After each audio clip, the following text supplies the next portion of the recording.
ये election commission of Pakistan जो कि आइन के आर्टिकल 218 के तहत free, fair and transparent elections कराने का पाबंद है।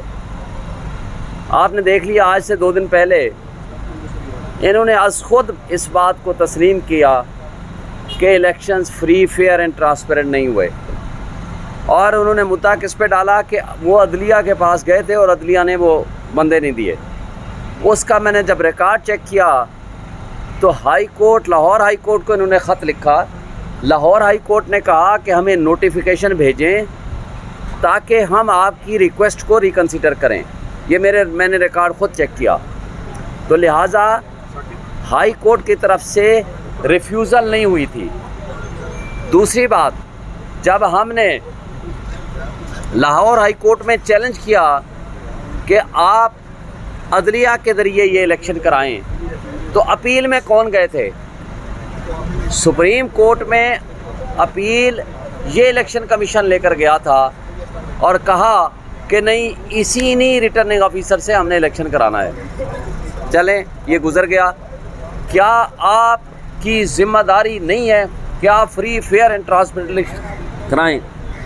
और जब ज़िम्मेदारी सिर्फ आपकी है, वो तो आपकी सुबॉर्डिनेशन में थे।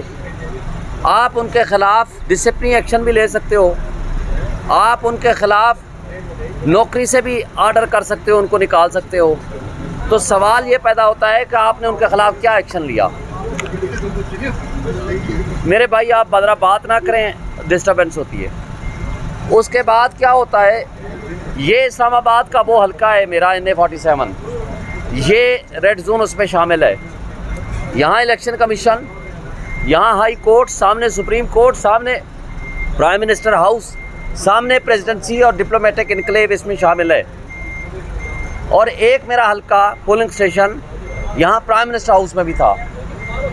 मैं वार्न करता हूँ, आप सिर्फ उस एक हल्के का जिसमें टेम्परिंग की होगी, प्राइम मिनिस्टर हाउस का आप फॉर्म 45 ले आओ, उसमें कौन जीता है आपको पता चल जाएगा। उस वक्त तो आपके एस्टेब्लिशमेंट के आंख के तारे और मुस्लिम लीग नून के नॉमिनी वो अनवार काकड़ बैठे हुए थे, जिसको बाद में इन्होंने सेनेटर भी बनवा दिया। मैं ये सवाल करता हूँ कि क्या इलेक्शन कमीशन ने आज तक किसी भी इरेगुलरिटी के ऊपर इस इलेक्शन में कोई एक्शन लिया है? अगर ये बिल्कुल बेगुनाह थे तो देखें, आपको मानना पड़ेगा कि इमरान खान एक वलीउल्लाह हैं।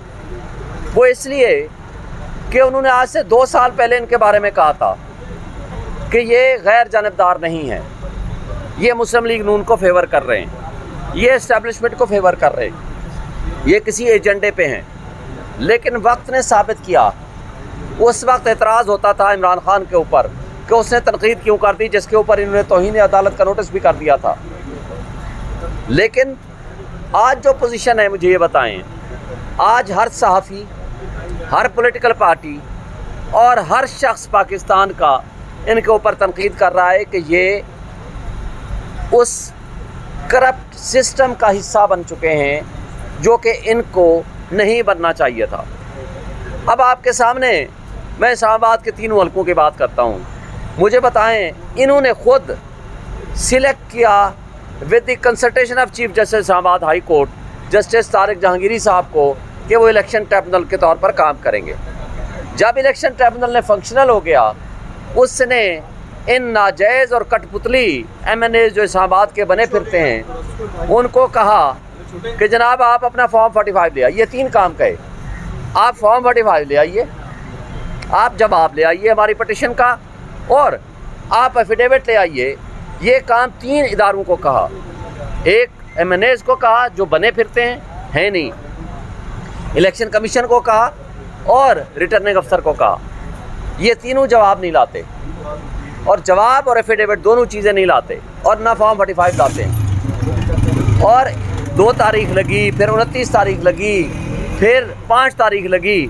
इस दौरान जब उनको यकीन हुआ कि हमारे ख़िलाफ़ ऑर्डर हो जाएगा, फैसला हो जाएगा, तो वो भागम भाग अपने हम साथी जिसको हमराही मुल्ज़िम कहते हैं उसके पास भागम भाग पहुँच गए और इलेक्शन कमीशन को आके दरख्वास्त दे दी कि जनाब ट्रांसफ़र कर दें।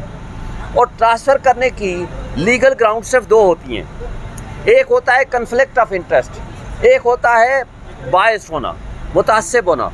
मसलन कोई मेरा जज भाई बैठा हुआ है, वो मुतासिब भी होगा या कन्फ्लिक्ट ऑफ इंटरेस्ट होगा, उससे ये चेंज करा सकते हैं। लेकिन यहाँ आकर के इन्होंने कहा जी जज बायस नहीं है। अगर जज बायस्ड नहीं है, जज को कोई तासुब नहीं है, जज की कोई हमारी तरफ मोहब्बत या इनके साथ दुश्मनी नहीं है, तो मुझे बता दें फिर क्या रीज़न है कि आपने ये ट्रांसफ़र कर दिया। अच्छा, आर्डर अभी तक नहीं मिला। अच्छा, जो अनाउंसमेंट की है आपके ज़रिए पता चला, कहा जी दरख्वास्त मंजूर हो गई।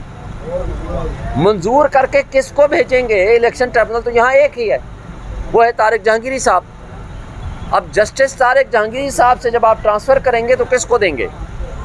ये बेईमान फॉर्म 47 वाली हुकूमत, उसने एक ऑर्डिनेंस जारी कर दिया कि जी हम कोई रिटायर्ड जज लगा सकते हैं। अब इसका मतलब है कि आपने पूछना है कि जी मेरे आका हुक्म कीजिए कि हम किस को इस पे जज लगाएं, कौन सा ट्रिब्यूनल बनाएं जो उनकी ख्वाहिशात की तकमील करे।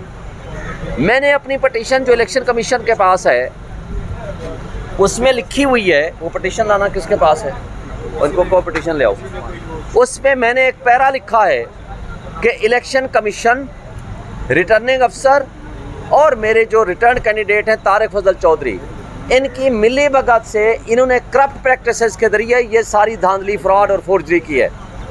तो मुझे बताएं कि जिस शख्स ने ऊपर इल्ज़ाम हो और जज उससे जवाब मांग रहा हो, तो क्या उसको ये अख्तियार हासिल है कि वो फैसला करे कि मेरे ख़िलाफ़ केस कौन सुनेगा, जिसको अंग्रेज़ी में कहते हैं नो वन कैन बी ए जज ऑफ हिज ओन काज। क्या मुल्ज़िम को ये अख्तियार दिया जाएगा कि वो फैसला करे कि जनाब मेरे ख़िलाफ़ कौन होगा जो इस केस का फ़ैसला कर सके? तो लिहाजा इनको मैंने सुप्रीम कोर्ट के फ़ैसला जात और रिसेंटली आपको पता है जस्टिस बाबर सत्तार ने एक फ़ैसला दिया है, बड़ी डिटेल रीजनिंग के साथ इनको ला कर मैंने दिया है। उसके अंदर 3-4 उसूल हैं। पहला उसूल ये है कि जिस जज से आपने ट्रांसफ़र कराना है उस जज को आप दरख्वास्त देंगे, इन्होंने कोई दरख्वास्त नहीं दी। और दूसरा, जिस जज के बारे में कन्फ्लिक्ट ऑफ इंटरेस्ट या प्रेजुडिस आप कह रहे हैं, उस पे आपको जो पार्टी कह रही है वो साबित करेगी कि ये प्रेजुडिस रखते हैं।